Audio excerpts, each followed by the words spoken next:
ზოგადად კითხულობენ, რა საჭიროა ისტორია. ისტორია არ არის მხოლოდ წარსულის, ეს არის მომავლის სარკე.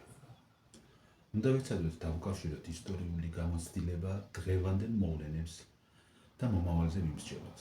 რა გვასწავლის წარსულმა შეცდომებმა და რა შანსები გამოგვრჩა. როგორ მოქმედებს ისტორია დღევანდელ პოლიტიკაზე, ეკონომიკაზე და გარემოზე. მაგალითად, გავიღოთ დავით აღმაშენებელი. რაში მჭირდება მისი ეპოქის ცოდნა? როგორ უნდა დაგვეხმაროს გავიაზროთ გლობალურ რეგიონალურ რეალობა და საქართველოს შესაძლებლობა ამ რეალობაში.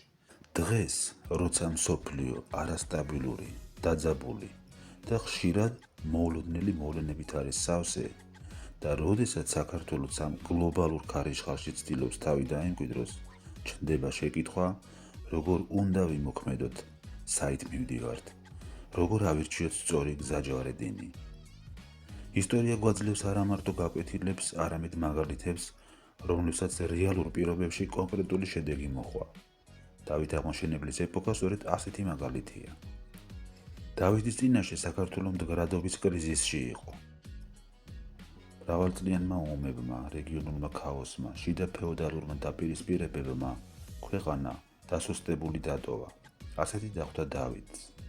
მაგრამ მან შეძლო არა მხოლოდ ტერიტორიული გაერთიანება, არამედ ეროვნული თვითშეგნების, განათლებისა და სულიერი ძალის ამაღლება.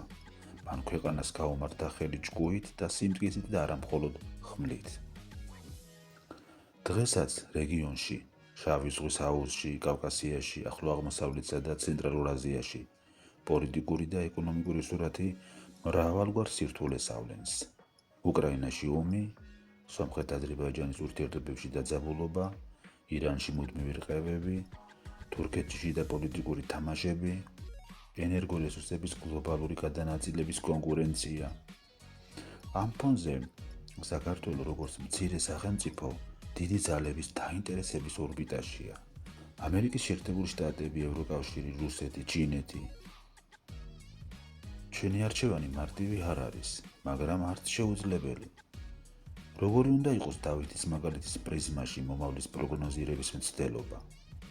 დავით აღმაშენებელმა იცოდა, რომ მტერი მხოლოდ გარე არ არის და რომ გრძელვადიანი სტაბილურობა მხოლოდ ძალაუფლების თამაშებით არ მიიღწევა.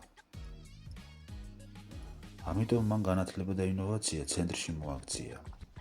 დააფუძნა გელათის აკადემია, მოიზიდა ემიგრირებული გონება და ჩაუდო საფუძველი ერის ინტელექტუალურ დამოუკიდებლობას, რაც ძალზედ მნიშვნელოვანია.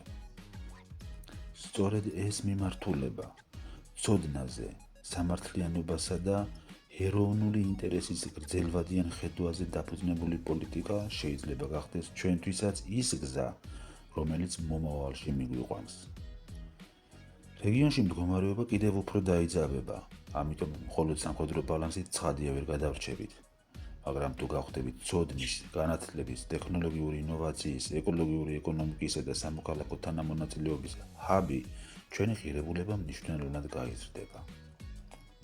საქართველო უნდა იქცეს სივრცედ, სადაც კონფლიქტების გადაჭრა ხდება და არა მათი გამწვავება, სადაც რუსეთს ვერ ექნება დომინაცია.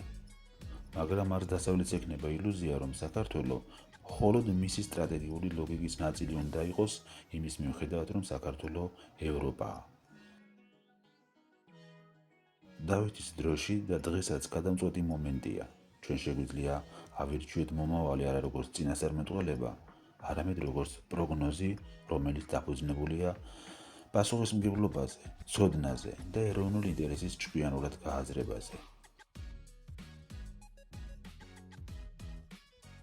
ისტორიამ უკვე გვაჩვენა, რომ სიბრძნე, ღირსება და სითამამე ერთად ქმნიან დიდ სახელმწიფოს. დრო ეს გაკვეთილი კი არ დავივიწყოთ, არამედ მასზე ავაგოთ ხვალინდელი საქართველო.